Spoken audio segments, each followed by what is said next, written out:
tokoh-tokoh terkenal. Seakan perkawinan bukan sesuatu yang sakral lagi. Karena itu, kali ini saya ingin mengajak Anda untuk melihat perkawinan dari sisi yang berbeda, yakni dari pasangan-pasangan yang mampu mempertahankan perkawinan mereka lebih dari 50 tahun. Semoga kita bisa belajar dari pengalaman mereka. Untuk itu, saya panggilkan Pak Ciputra dan Ibu Dian.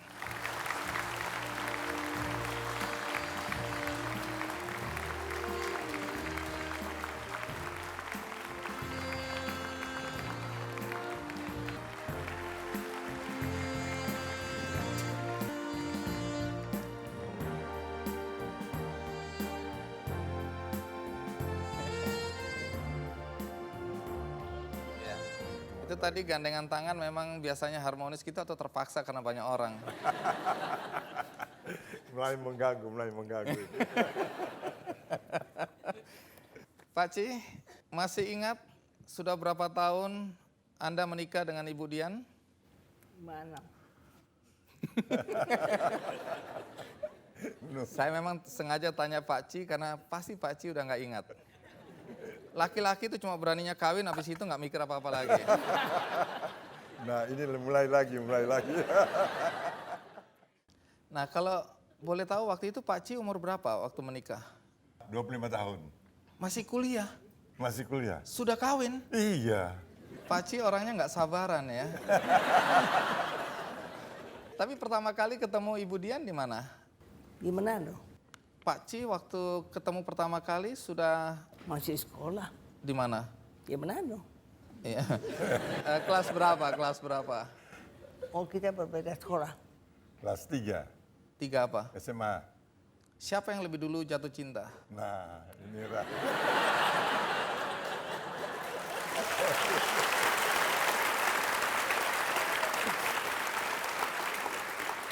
Tentu saya yang lebih dahulu jatuh cinta. Oh, Pak Ci jujur Ya, ya. betul. Bahwa Pak Ci memang pertama kali jatuh cinta.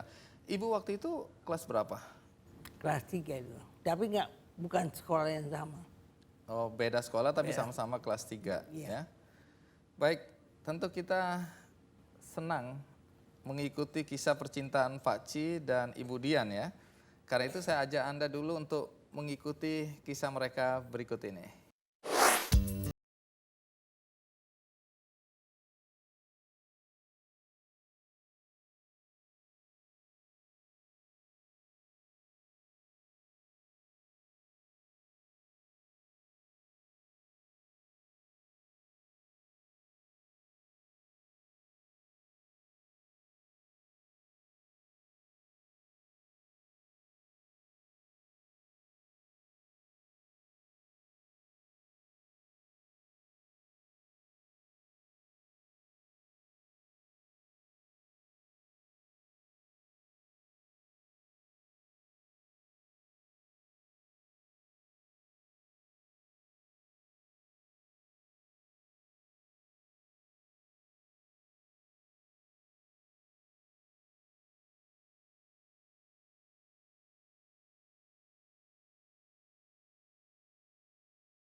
Pak Ci, dengar-dengar Pak Ci jatuh cinta pada pandangan pertama waktu itu ya?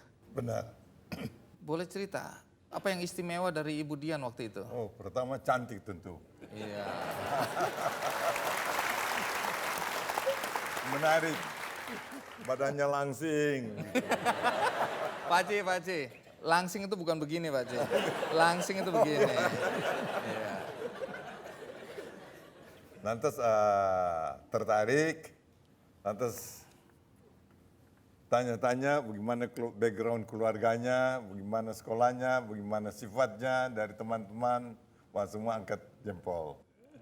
Wah, jadi makin dekat. Jadi Pak Ci lakukan riset kecil-kecilan waktu itu Ya, ya. betul. Ya, terus Pak Ci langsung menyatakan cinta atau apa? Nah, tentu ajak dulu makan dengan teman-teman. Piknik begitu, nonton. Siapa yang bayar waktu itu? Ya, saya yang bayar. Oh iya. Dan tentu mulai pegang-pegang. Ibu bisa gambarkan waktu itu Pak Ci anak muda seperti apa sih? Pak Ci ada punya satu karakter yang orangnya komitmen. Just, biarpun waktu masih muda, kalau dia sudah menyatakan sesuatu, selalu Pak Ci penuhi. Itu yang membuat Ibu waktu itu terkesan sama Pak Ci ya? Ya. Ya minta maaf ini Bu ya. Kalau saya lihat foto-foto Pak Ci zaman dulu kan jelek banget ya. Lihat Ibu kan cantik sekali ya. Nah, secara fisik Ibu betul-betul mau menerima Pak Ci?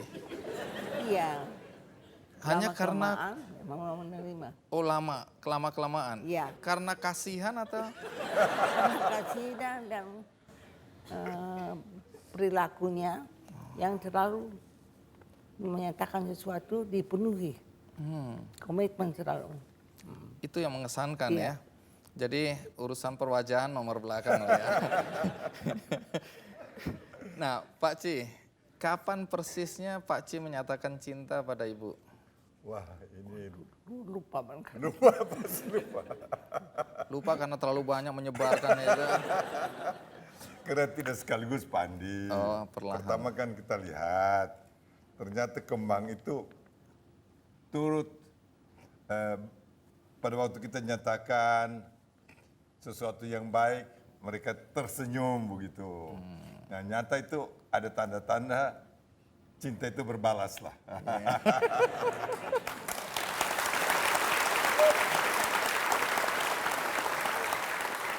Ketika Pak Ci akhirnya mungkin secara verbal ya ngomong menyatakan cinta pada Ibu Dian terus kemudian terima. Iya. Kalau boleh tahu Bu Dian, apa kelebihan Pak Ci selain komitmen tadi ya dibandingkan dengan pemuda-pemuda yang waktu itu menaksir Ibu Dian? Ya, pemuda-pemuda itu ceritanya bagus-bagus, Pak. Tapi nggak pernah Tepati. ditepati. Jadi gombal aja gitu ya. Gombal aja. Jadi Pak Ci enggak ya? Enggak.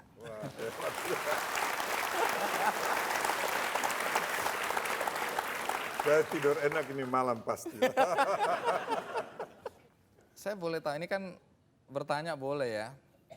Kapan Pak Ci cium Ibu pertama kali? Biarlah ibu dulu yang jawab.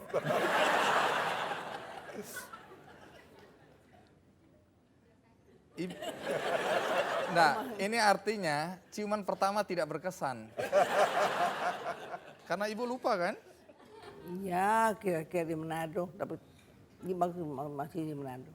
Baik, tentu kita ingin tahu bagaimana reaksi orang tua Ibu Dian ketika Pak Ci yang relatif waktu itu sebenarnya belum punya banyak uang melamar Ibu Dian. Bagaimana reaksi orang tuanya? Ikuti terus Kick Candy.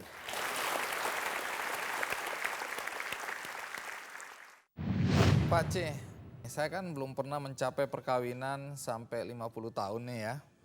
Pernah nggak merasa bosan punya istri cuma satu-satu dan 50 tahun? Pernah.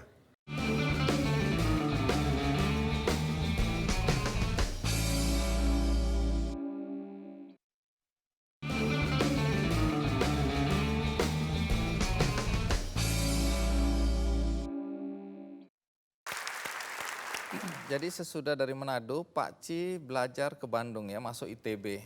Betul. Nah kemudian ibu ke Surabaya kalau nggak Iya. salah ya, jadi berpisah itu. Nah boleh tahu kapan tadi disebutkan bahwa Pak Ci masih mahasiswa ya, tapi kapan Pak Ci melamar ibu waktu itu? Waktu itu saya ke Bandung. Oh ibu yang ke Dari Bandung, Surabaya ke Bandung. terus Pak Ci di situ melamar ibu? Iya. Tapi pergi dulu ke papa dan mama saya Oh di Manado. datang ke sana dulu. Pak Ci waktu datang melamar ibu, orang tua setuju atau ragu-ragu? Setuju. Kenapa orang tua kok setuju ya? Pak Ci waktu itu apa kiat Pak Ci sehingga mertua langsung setuju sama Pak Ci? Apa yang Pak Ci tampilkan sih? Saya kira mereka bukan melihat dari muka Pak Andi. Wah ini persoalan wajah panjang ini kelihatannya. Mereka melihat integritas tentu. Mereka dialog dengan saya tentang pelajaran saya dan saya termasuk Pak Andi yang salah satu terpintar di kelas pasti.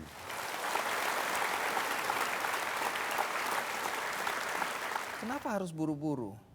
Karena saya merasa bahwa saya ingin ketenangan hidup. Kalau saya bujang, ya saya nanti terlalu banyak gangguan dari mana-mana. Saya bertekad mau nikah, ya nikah saja. Tapi siapa yang mau ganggu Pak Ci? Bukan tidak, saya yang mau ganggu orang lain. Setelah menikah, itu kan Pak Ci masih kuliah, tapi sudah punya istri. Bagaimana membagi waktu antara belajar sama tanggung jawab sebagai suami? Itu yang menarik, tapi menurut saya itu kita lebih stabil. Kita hanya memikirkan keluarga dan belajar. Dan juga kita bekerja cari nafkah. Jadi kita harus cerdas, pintar-pintar membagi. Waktu itu saya juga sudah harus bekerja, saya juga sudah bekerja. Terus ibu kan pernah mengatakan bahwa latar belakang keluarga ini kan berbeda ya. Oh iya. Pak Ci karena ditinggal orang tuanya pada saat usia masih 12 tahun, hidupnya keras. Keras. Padahal ibu, Hidupnya manja. nah bagaimana perbedaan ini bisa disatukan dalam perkawinan? Ada benturan nggak? Ya pertama-tama tentu ada banyak benturan ya. Waktu anak-anak masih kecil. Tapi begitu mereka besar, kami berpikir, saya lihat, sebab saya lihat anak muda terlalu bebas. Saya berpikir dengan Pak Ji, jadi kalau ada persoalan, kita selesaikan secara baik-baik. Pak Ci katanya keras ya pada anak-anak ya. Iya. Betul. Kenapa Pak Ci keras? Karena background saya, keluarga saya keras. Ingin bekerja keras, harus mencapai target. Dan waktu itu mindset saya berpikir bahwa kita nggak bisa manjakan anak. Harus keras kepada anak. So kita jangan manjakan dia. Nah itu mindset yang salah tentu ya. Pak Ci di Kick Andy waktu Anda muncul dulu, Anda pernah mengatakan bahwa salah satu momentum penting dan besar dalam hidup Anda adalah ketika Anda memutuskan untuk menikah dengan Ibu Dian. Kenapa Anda menganggap itu adalah momentum yang penting dan besar dalam hidup Anda? Dan itu saya makin terasa waktu saya makin tua sekarang ini lah. Salah satu dulu saya bersyukur bahwa saya nikah dengan istri saya. Saya bersyukur pernikahan itu abadi. So, saya tidak bisa bayangkan kalau saya cerai, bagaimana jadinya dengan saya, bagaimana jadinya istri saya, bagaimana generasi saya.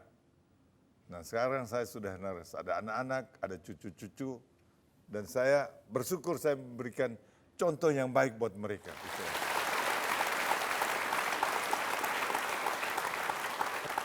Nah, Pak C, dalam mengarungi bahtera perkawinan, tentu kan ada pasang dan surut ya, ada banyak ujian dan cobaan. Menurut Pak C yang paling berat saat-saat seperti apa? Pada saat waktu Anda sudah kaya, Pak C sendiri sempat tergoda nggak? sempat tergoda. Tetapi, nah itulah. Pertama, kita sudah ucapkan janji. Kedua, kita punya filosofi hidup. Filosofi hidup ialah mengasihi Tuhan dan mengasihi sesama manusia. Sama manusia tentu dimulai dengan istri saya dan anak-anak saya. Dan kedua, tanggung jawab. Saya sudah ucapkan janji, saya sudah sumpah depan Tuhan bahwa saya tidak akan ceraikan istri saya. Jadi apapun saya harus lakukan. Itu yang dibilang komitmen Ya, tadi, Ibu ya. Komitmen.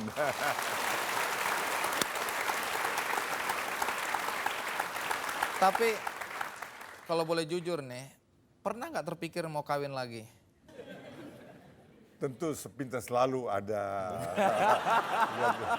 Sepintas selalu ada. Tapi tentu itu namanya Godaan. kita punya dua telinga, ada dua bisikin. Satu bisikan bilang, kamu kok istri kamu sudah tua, kamu ke kesempatan yang lain. Satu yang mengatakan, tidak, kamu sudah ucapkan janji dan inilah yang terbaik buat kamu untuk turunan kamu, tetap setia. Tinggal yang mana lebih berat? Kalau ini Siapa yang lebih kuat ya? Ya. Tapi ini memang karena akhirnya kesetiaan atau karena takut sebenarnya? enggak, kesetiaan, tidak pernah takut. Kalau boleh tahu juga nih, saya kan belum pernah mencapai perkawinan sampai 50 tahun nih ya. Pernah nggak merasa bosan punya istri cuma satu-satu dan 50 tahun? Pernah. Tetapi Ibu tenang Bu, Ibu tenang Bu. Ya. Tenang. Sabar Bu, sabar. Tapi itu tergantung suara mana, suara setan dan suara Tuhan yang berbicara. Nah, jadi kita selalu hidup itu selalu ada godaan. Selalu hidup itu ada hitam dan putih. Baik, Pak Ci terakhir mungkin Pak Ci bisa berbagi dengan anak-anak muda yang ada di sini maupun yang ada di rumah yang nonton acara ini, yang baik baru menikah atau yang akan menikah, apa yang ingin Pak Ci sampaikan untuk menjaga keutuhan keluarga? Keluarga adalah merupakan inti daripada kebahagiaan kita berumah tangga, bahkan inti daripada kehidupan kita. Nah, kami mengharapkan bahwa Anda juga akan merasakan saat-saat paling bahagia pada usia Anda sudah lanjut, Anda berada dengan istri Anda yang sudah lebih dari 50 tahun bersama dengan Anda. Itu satu kebahagiaan tak terhingga. Saya tidak bisa bayangkan kalau saya akan berada dengan seorang istri, akan lebih bahagia dari istri saya yang sudah lebih dari 50 tahun bersama saya. Dan Anda akan merasakan suatu kebahagiaan dari dalam diri Anda. Bukan karena diceritakan orang, tapi satu hal yang betul-betul dari sanubari Anda. Nah, inilah yang kami sampaikan. Saya doakan Anda akan merasakan semua seperti apa yang saya rasakan. Amin. Baik, Pak Ci, terima kasih. Tapi di ujung acara ini saya mengundang anak-anak dan menantu serta cucu-cucu untuk naik ke atas panggung ini. Satu penghargaan sebagai rasa cinta dan respect dari anak-anak terhadap ibu dan bapaknya. Baik, mungkin dari anak, mengapa hari ini membawa bunga lili ya? Bunga ini ada 7 mencerminkan anak dan menantu. Kalau ini ada 9 mencerminkan cucu-cucu. 9 tanaman itu ya, betul. cucu-cucu ya. Nah, sebagai anak, bolehkah Anda jelaskan nilai-nilai apa yang diwariskan oleh orang tua Anda dalam konteks perkawinan? Paling utama kita mesti sangat taat kepada agama ya. Karena itu paling penting semua. Karena dari situ kita mendapatkan guidance untuk hidup yang betul. Dalam segala, dalam perkawinan, dalam makan, dalam kerja semua. Itu yang paling penting saya rasa. Itu nilai-nilai yang ditanamkan oleh orang tua ya. Baik, sekali lagi terima kasih banyak. Pak Ci, dari Kiki Andy kami akan memberikan juga kenang-kenangan. Ini karikatur Pak Ci dan Ibu Dian. Naik becak. Ini benar. Ini di Bandung kami beginilah. Baik, Pak Ci, Baik, Pak Andi. mudah-mudahan berkenan Terima kasih. menerimanya. Terima kasih. Sukses untuk Pak Ci. Sukses untuk Ibu Dian. Loh, kok jadi rame ya? ke sana itu, ada apa itu? Kemudian, kok sudah besar ya? Tapi pada saat pulang pertama kali lihat ada seorang pemuda bernama Emil di situ, jantung ibu berdegup lebih cepat atau tidak?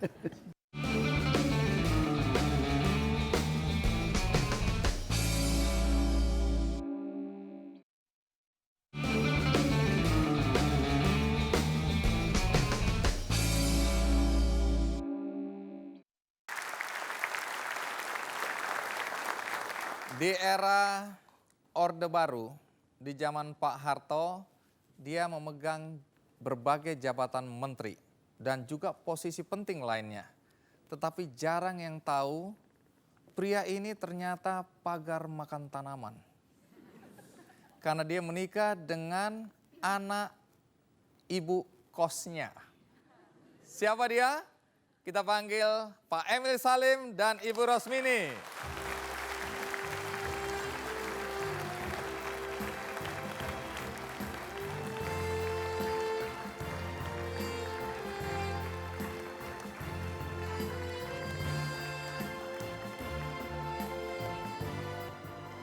Iya, terima kasih Pak Emil, terima kasih Bu Rosmini. Silakan duduk Ibu, Pak Emil. Pertanyaan pertama, berapakah usia perkawinan Pak Emil dan Ibu Rosmini? 53 tahun. 53 tahun.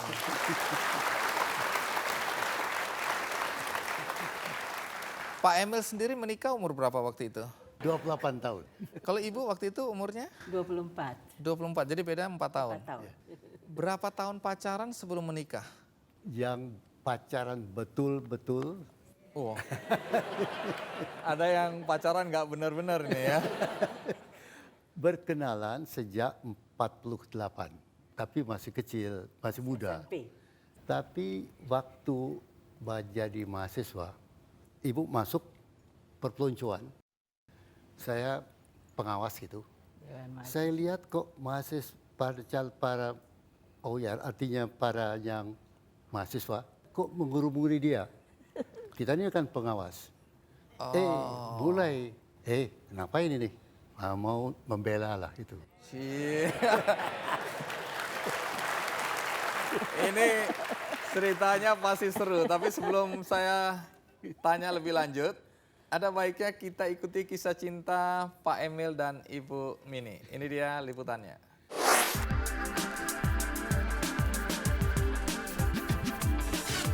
Revolusi berhenti di hari Minggu. Kalimat singkat sebagai resep harmonisasi pasangan suami istri, Profesor Dr. Emil Salim dan istrinya Rosmini Rosa. Bagi pasangan suami istri ini, hari Minggu adalah hari berkumpul bersama keluarga tercinta. Bunga cinta keduanya tumbuh saat pria kelahiran Palembang 8 Juni 1930 ini tinggal di rumah kos di daerah Bogor yang tak lain adalah milik orang tua gadis idamannya. Romantisme itu kian tumbuh subur setelah Rosmini berhasil masuk ke Universitas Indonesia meski beberapa tahun setelah pemuda bernama Emil Salim. Sebagai kekasih dan memiliki jabatan Ketua Dewan Mahasiswa, Emil Salim dengan leluasa meluangkan waktu untuk menjumpai sang idamannya itu ketika acara perpeloncoan mahasiswa baru. Bahkan, mantan menteri di era Pak Harto ini tak segan absen di semua acara organisasi akhir pekan. Ia lebih memilih pergi menghabiskan waktu bersama Rosmini. 8 tahun kebersamaan keduanya, Emil Salim melepas status lajangnya dan memberanikan diri mempersunting Rosmini sebagai istri dan menjadikannya ibu dari anak-anaknya. Kini di usia perkawinan emas yang ke-53 tahun, pasangan berbusana terbaik tahun 1980 ini hidup rukun dengan dikaruniai 4 orang cucu dari pernikahan 2 orang anaknya, Amelia Farina dan Rosdinal Ramdhani.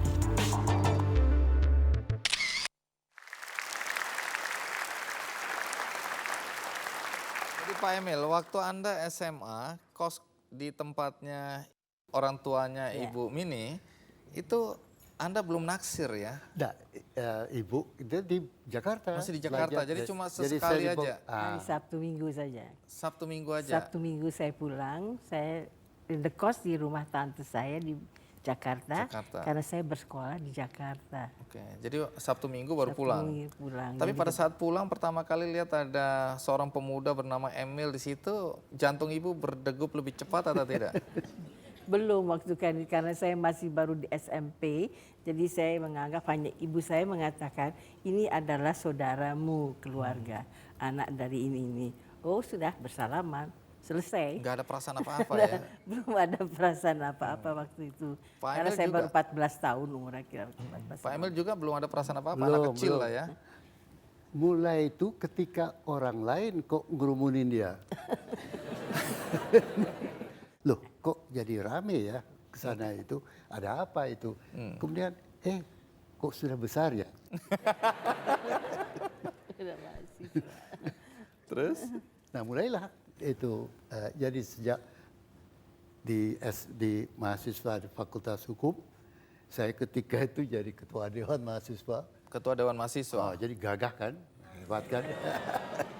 Lalu boleh tahu, kapan persisnya ibu merasa punya hati sama Pak Emil?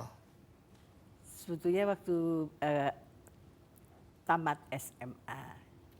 Jadi waktu Pak Emil tamat SMA, dia tentu akan bersekolah ke Jakarta, akan meneruskan sekolah di Jakarta. Maka mulailah terasa waktu saya, kalau dia sudah tidak tinggal di rumah saya lagi, mungkin saya tidak akan banyak bisa bertemu dengan Ada Pak perasaan, iya. Ada perasaan kehilangan gitu ya? kehilangan itu. Karena katanya waktu itu Pak Emil kos di situ tapi sering ngajarin ibu untuk bikin PR gitu. Ya, memang. Karena saya Itu paling hanya lemah, taktik aja, saya Bu. paling lemah aljabar, matematika.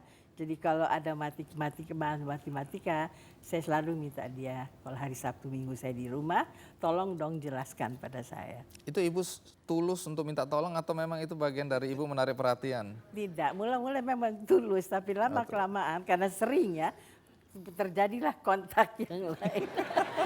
Perasaan lain akhirnya. Tentu kita ingin tahu apa sifat-sifat dari Pak Emil yang dikagumi oleh Ibu Rosmini dan sebaliknya apa sifat dari Ibu Rosmini yang dikagumi oleh Pak Emil. Ikuti terus Ki Candy. Ketua Dewan Mahasiswa. Ini kan posisi yang juga dikelilingi oleh wanita-wanita cantik ini. Kenapa Anda tetap merasa bahwa Rosmini adalah yang paling tepat untuk menjadi istri Anda?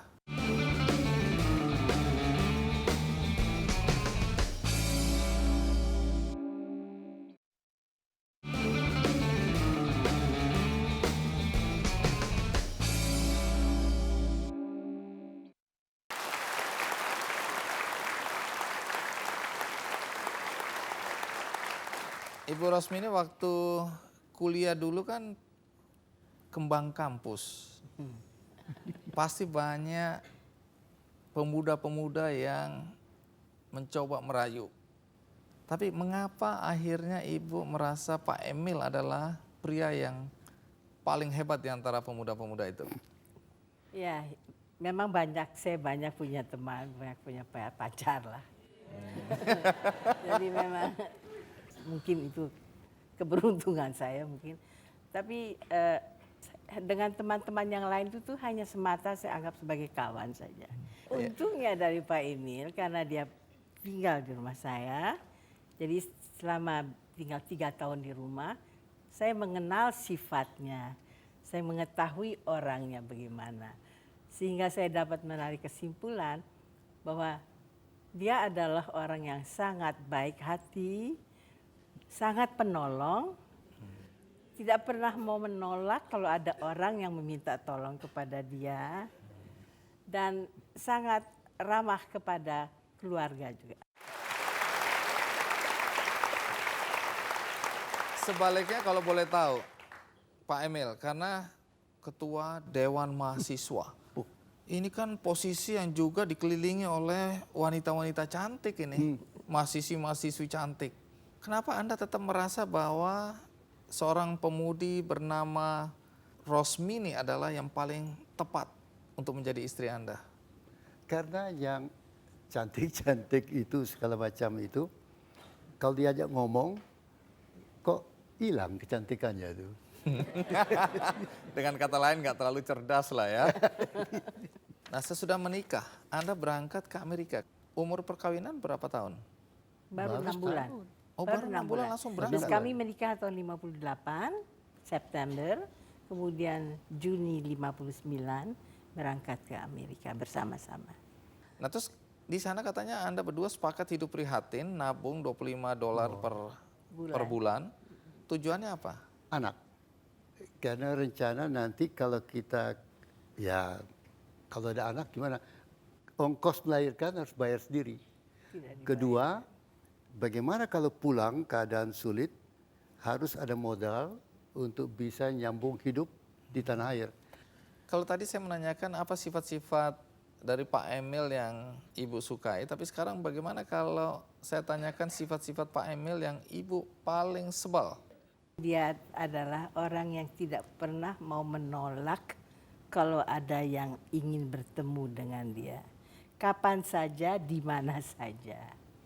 Akibat daripada itu, kalau dia ada janji dengan orang, kadang-kadang dia lupa bahwa dia juga sudah punya janji dengan saya dan anaknya di rumah. Sehingga janji yang dia katakan saya hanya akan bicara 10 menit saja dengan orang itu, kemudian saya pulang. 10 menit itu menjadi 1 jam. Karena asiknya bicara dan sebagainya, sehingga bukan 10 menit tetapi menjadi 1 jam. Ya itu kan membuat mangkal. Kesal ya. Kesel. Memang menyebalkan. Itulah ya. Itu yang bikin kesel ya. Dengar-dengar dari dulu Ibu yang memilih baju untuk Pak Emil ya. Jadi hari ini juga Ibu ya pasti yang memilih ini ya. Kenapa Pak Emil nggak bisa milih sendiri? Saya ini tidak peduli lah pakai apa mesti begini, pakai dasi seperti Bung itu. Mesti Jangan nyindir begini. gitu dong. Dalam berpakaian dia bersederhana dan tidak memilih-milih ya. Jadi apa saja bahannya, apa saja dia pakai. Apalagi waktu zaman dulu kan belum ada merek gitu kan. Jadi sangat sederhana dalam memilih apa yang dia suka. Baik, kita lihat tadi di rekaman tadi bahwa revolusi harus berhenti hari Minggu itu berlaku sampai saat ini juga ya. Jadi Senin, Sabtu bolehlah untuk hebatnya untuk negara itu bangsa gitu ya. Tapi hari Minggu telepon dimatikan, tidak terima dari siapapun itu. Ya, itu untuk keluarga. Itu. Tapi ada risiko. Risikonya? Kalau ada telepon dari pimpinan Presiden. itu, ya itu ada risikonya itu. Bahwa kita tidak ladeni itu. Tapi akhirnya ya bisa dimengerti lah. Bisa mengerti bahwa revolusi memang harus berhenti pada hari Minggu. Baik, mungkin dari Pak Emil atau Ibu ada resep sukses mengarungi perkawinan sampai 50 tahun. Pernikahan adalah bisa menyatu di dalam kehidupan. Sehingga senang, susah itu dipikul bersama. Itu prinsip-prinsip yang Anda terapkan ya. Baik, Pak Emil. Untuk itu saya juga minta dari pihak keluarga, anak, menantu, dan cucu-cucu boleh naik ke atas panggung ini supaya kita mengenal keluarga besar Emil Salim.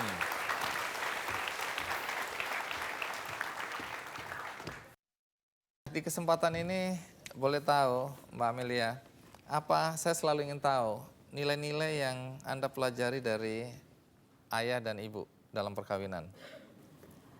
Yang kami pelajari adalah yang pasti adalah kesederhanaan. Jadi kita ini bagaimana hidup ini harus selalu melihat ke bawah. Kemudian kita harus saling terbuka satu sama lain. Jadi kejujuran dan honest yang pasti itu yang paling utama yang diajarkan dalam keluarga ya. Iya.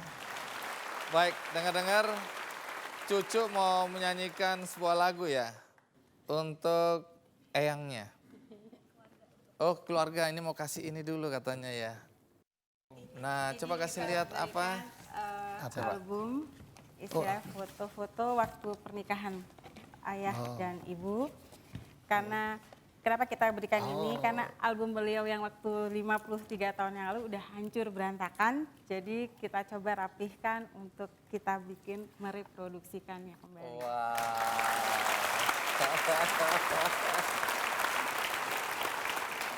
Baik, terus katanya ada yang mau nyanyi? Kita akan membawakan lagu Kau Yang Terbaik Untukku. Kau yang terbaik untukku, ditujukan untuk Lagu ini kita tujukan untuk ayah kita waktu itu pada saat usia 80 tahun.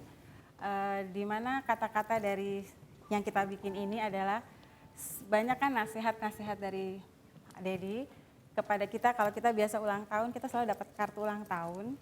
Dan kemudian di dalam kata-katanya selalu banyak yang penuh makna bagi kita. Dan itu kata-kata dituangkan itulah kita jadi tuangkan. syair lagu. Iya. Mari.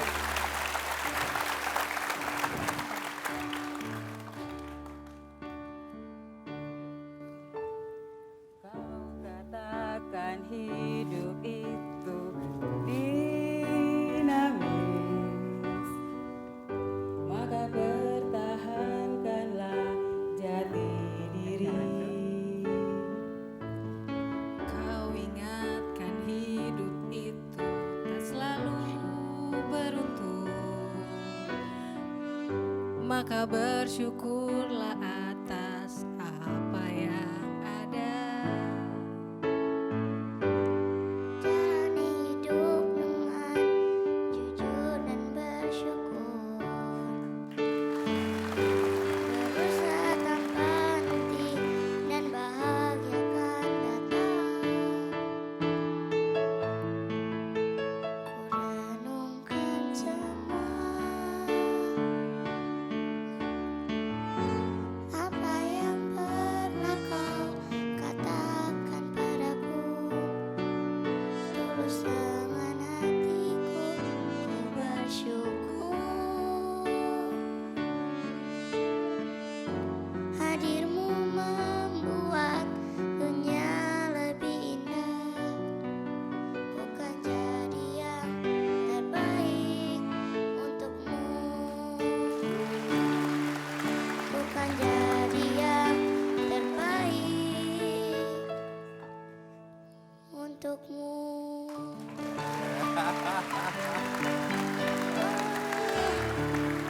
Baik, sebelum meninggalkan tempat ini juga saya ingin memberikan kenang-kenangan ya buat Pak Emil dan Ibu.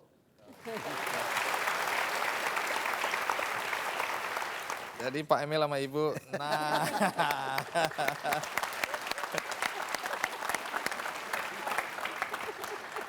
baik, mudah-mudahan berkenan menerima kenang-kenangan dari GKND ya. Ya. Jadi ceritanya Ibu digonceng oleh Pak Emil dan ini motor pinjaman ini.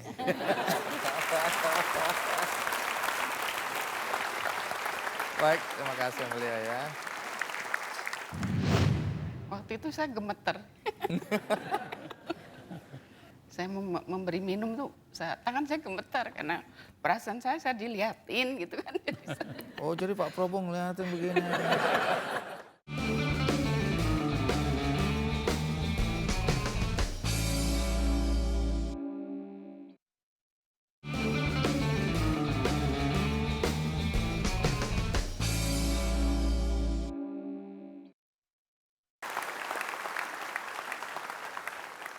Pria ini sekarang dikenal sebagai pengusaha sukses, tetapi yang mengejutkan waktu dia menikah, dia hanya memakai jas satu-satunya yang dia miliki.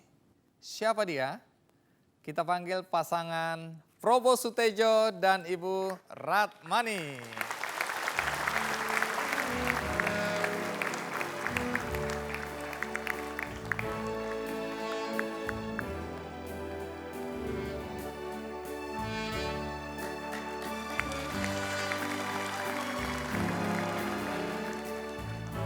Terima kasih Pak Probo, silakan Ibu Ratmani. Terima kasih Ibu, silakan. Kalau Pak Probo dan Ibu Ratmani saya tahu baru saja merayakan ulang tahun perkawinan yang ke-50 baru-baru ini ya, tanggal 11 Juni.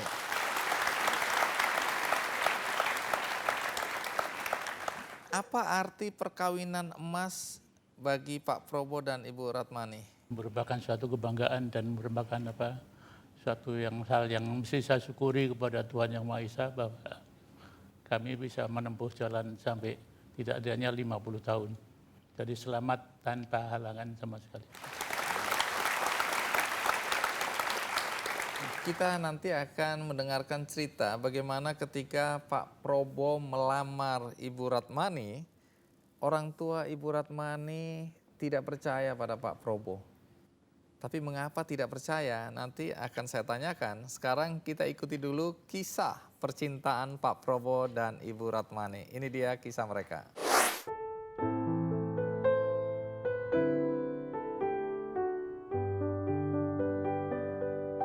Baru-baru ini, Probo Sutejo, pengusaha dan saudara tiri almarhum Presiden kedua Republik Indonesia Soeharto, merayakan pernikahan emas bersama dengan sang istri Ratmani awal Juni lalu. Sebuah perjalanan panjang yang penuh suka duka bagi keduanya hingga bisa bertahan mengarungi bahtera rumah tangga selama 50 tahun.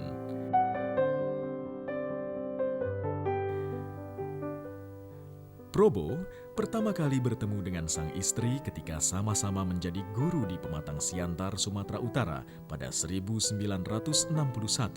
Ia memang sengaja mencari calon istri dengan latar belakang sama, berasal dari Jawa dan sama-sama telah bekerja. Dan hanya dalam beberapa kali pertemuan saja, keduanya sepakat untuk membangun mahligai keluarga. Setelah 2 tahun menikah, Probo beralih profesi dan hijrah ke Jakarta memulai usahanya. Meski untuk itu ia harus terpisah dengan anak dan istrinya. Baru beberapa tahun kemudian, Probo memboyong anak dan istrinya ke Jakarta. Kini pasangan sejati Probo Sutejo dan istri memiliki 6 orang anak dan 8 cucu. Kemesraan mereka pun masih terjalin erat. Probo dan istri sama-sama menyukai perkebunan dan pertanian. Dan dengan saling menerima apa adanya satu sama lain, menguatkan tali cinta kebersamaan di antara keduanya.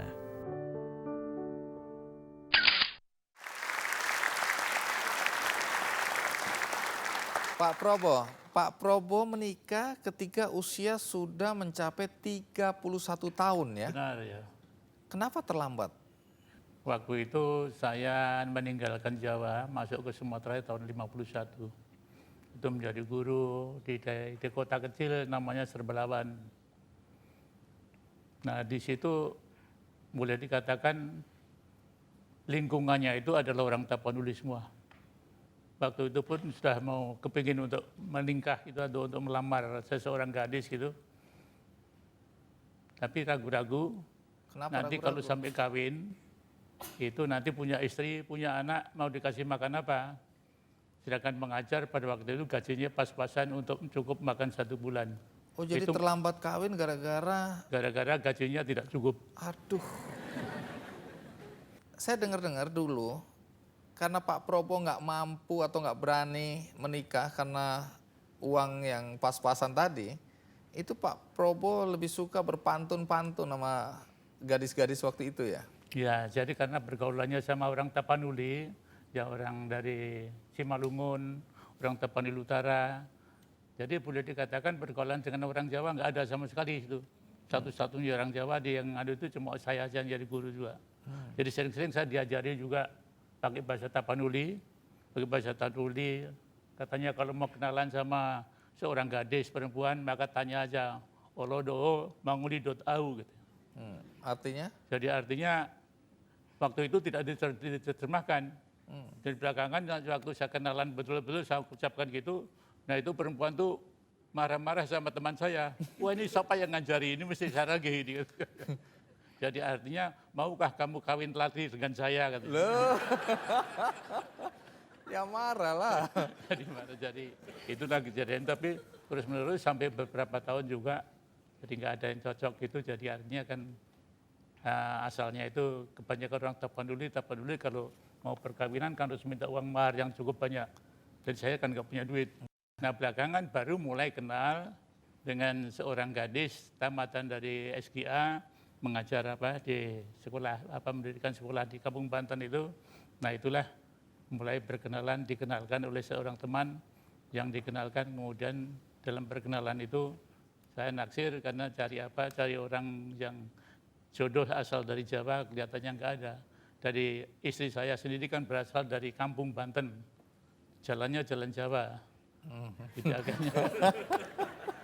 Tapi ini saya coba, ini karena pantun ini saya dapatkan, ini pantun yang dulu sering disampaikan oleh Pak Probo kepada gadis-gadis itu, di mana pada saat itu Pak Probo tidak punya uang ya, dan tidak berani kawin. Pantunnya begini, memasak ikan dipandang saja, tidak dipindang, tidak berbukit. Jadi anak orang dipandang saja, tidak dilamar, tidak berduit. Maksudnya kata itu kan Mau memasak dilamar, udang dipanggang saja. Oh. Tidak dipindang, tidak berkunyit.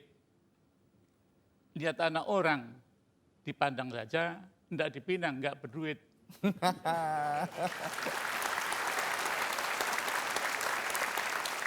Waktu ketemu Ibu Ratmani pertama kali? Yang pertama kali yang mengenalkan itu seorang teman dari Taman Siswa juga, namanya Suwarto. Jadi kenalkan dia sudah kawin dengan salah satu saudaranya juga dari ibu ini, dari istri saya. Nah, kemudian saya dikenalkan pada hari ulang tahun perburuan. Terus waktu dikenalkan langsung jatuh hati atau? Ya waktu itu memang merasa umur sudah terlalu lanjut gitu, maka mencari jodoh bagaimana caranya. Nah ada jodoh orang dari Jawa dan pendidikannya cukup, maka terus akhirnya saya nyatakan ya saya cinta, mau berumah tangga bersama. Loh ini karena kejar setoran ini? Ya. Ini cinta atau karena udah nggak ada pilihan lain?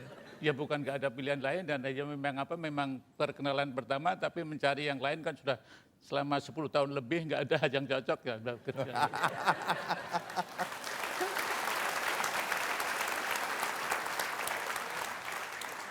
Nah kalau Ibu Ratmani sendiri, waktu dikenalkan sama Pak Probo, ada perasaan lain atau biasa-biasa saja?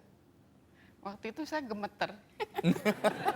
Kenapa gemeternya? Iya, karena baru pertama, terus saya memberi minum tuh, tangan saya gemeter karena perasaan saya diliatin gitu kan.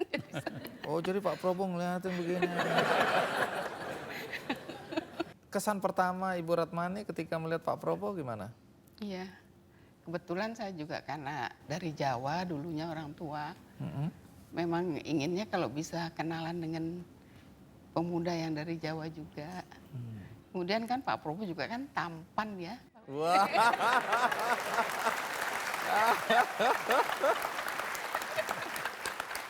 Serius tampan ya?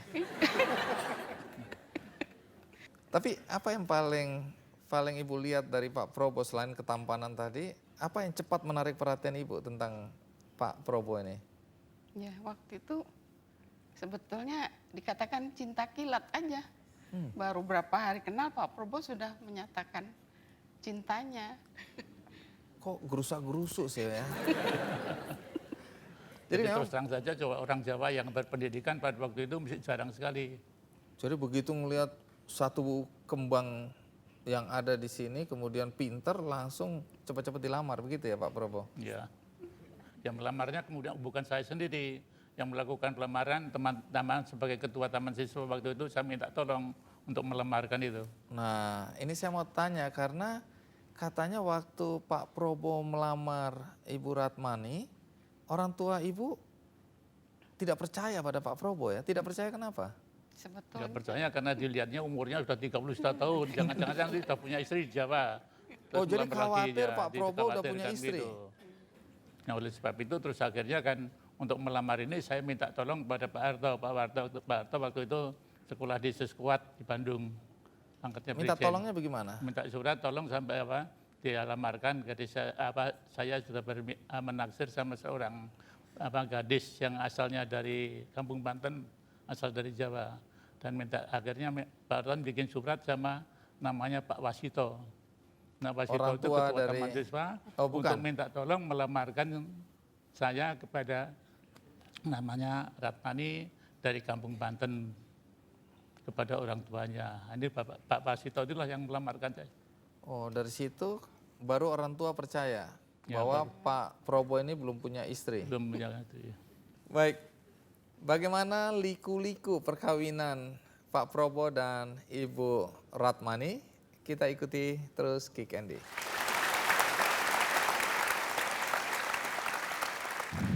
Karena Pak Probo sibuk dagang, pergi berbulan-bulan begitu ya. Waktu kembali, terus lihat ibu gendong bayi, terus Pak Probo tanya, ini anaknya siapa begitu ya? Itu Pak Sabtarto. Probo betul-betul nggak tahu bahwa itu Iya. anak kedua gitu.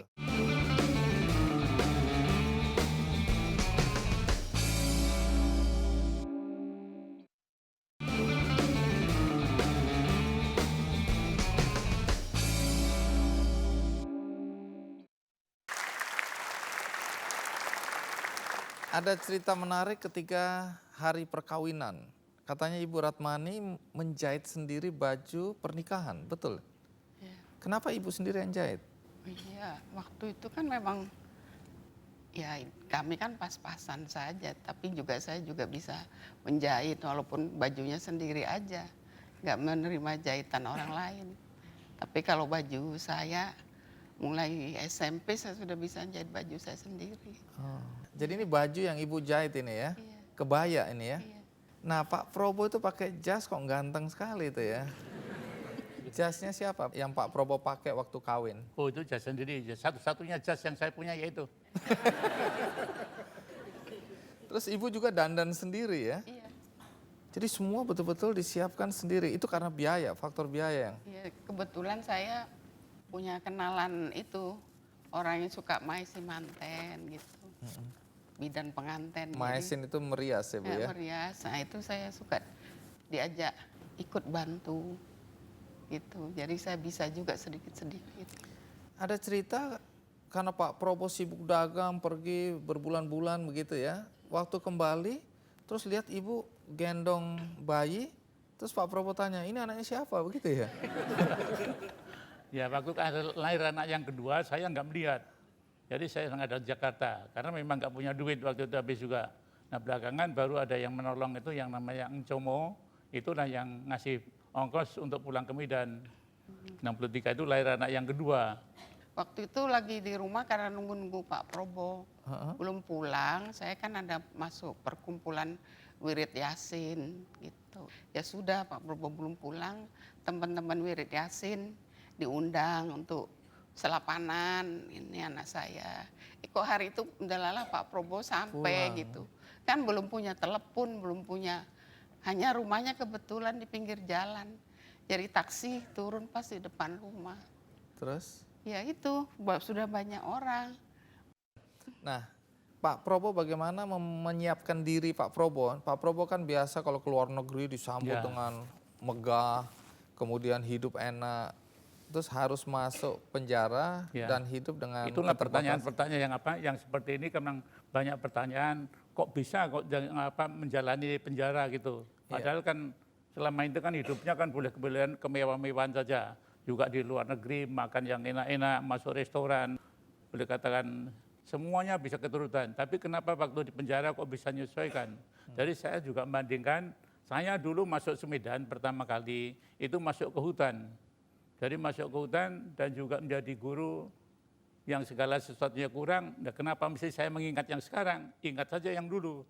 Jadi saya tidak melupakan keadaan yang waktu hidup di luar negeri ataupun sering keluar negeri, sering-sering juga makan yang enak-enak itu saya lupakan semua. Yang kami ingat adalah waktu zaman susah. Susah waktu jadi guru. Itu yang membuat Pak Probo bisa bertahan. Baik, pertanyaan biasa yang saya perlu tanyakan adalah bagaimana resep Anda berdua untuk membina hubungan yang langgeng dalam perkawinan? Karena saya terus terang aja banyak baca buku silat yang dari Kopeng Huyo. Apa hubungannya Jadi, perkawinan sama silat ini? Buku silat itu banyak menceritakan mengenai bagaimana kehidupan seseorang gitu. Dan saya juga gitu, kalau ke luar negeri, itu saya nggak mau pergi ke nightclub. Makan ya makan aja yang enak gitu. Tapi saya itu ya pulang terus tidur kan. Dan saya tidak mau belajar dansa. Karena kalau bisa belajar dansa, nanti kepengen dansa di nightclub jadi lebih susah lagi. Jadi Pak Prabowo sendiri membatasi hal-hal yang menurut Pak Prabowo nanti takut Ya, ketularan kebablasan gitu ya. begitu ya. Kalau dari Ibu sendiri? Memang 50 tahun itu ya lumayan. Nggak mulus-mulus saja, banyak sekali. Ya, Ujian tapi ya. saya bersyukur bisa lulus ujian, bisa sampai juga. Iya. Baik. Ya, dan saya undang pihak keluarga ya untuk hadir di sini, anak, mantu, Ya. dan cucu ya. Di ujung acara ini saya juga ingin memberikan karikatur. Seperti biasa, penonton dulu yang boleh menikmati.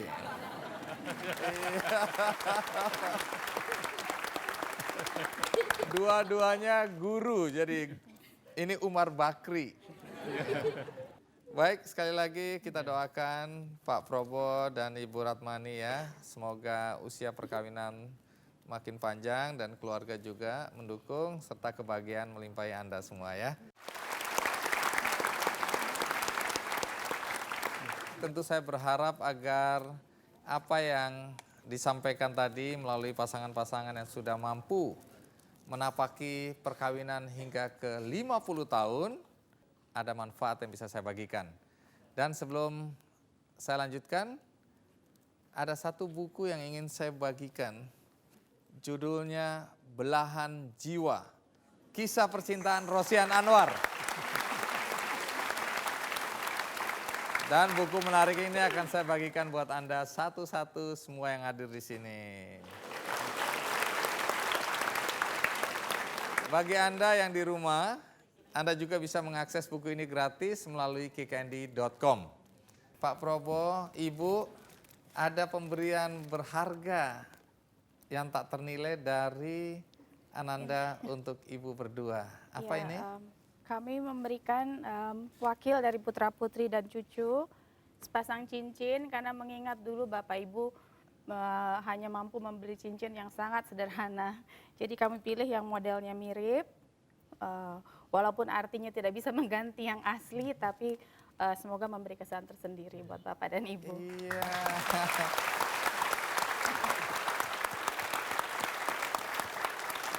Iya, dulu gaji guru nggak cukup untuk beli cincin yang sebagus ini ya. Oh, langsung dipakai.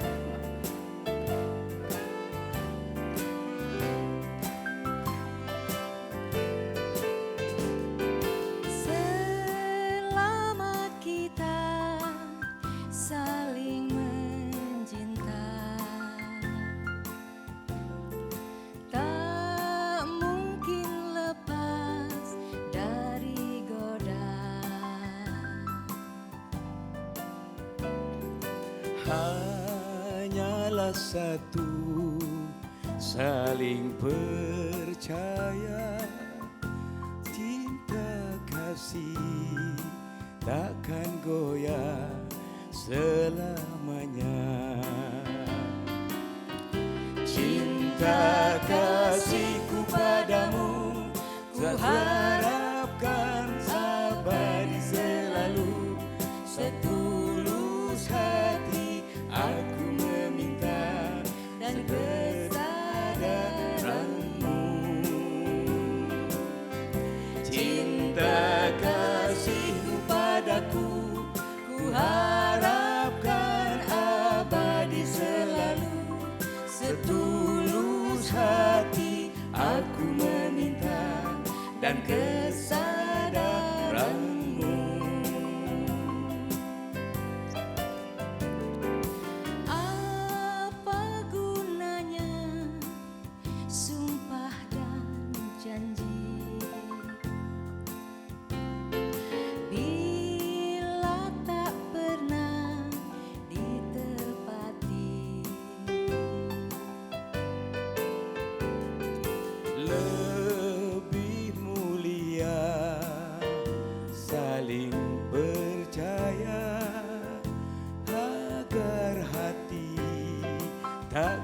goyah dari goda. Cinta kasihku padamu tak sedetik pun akan terhenti, sampai mati pun aku jalani asal kau setia.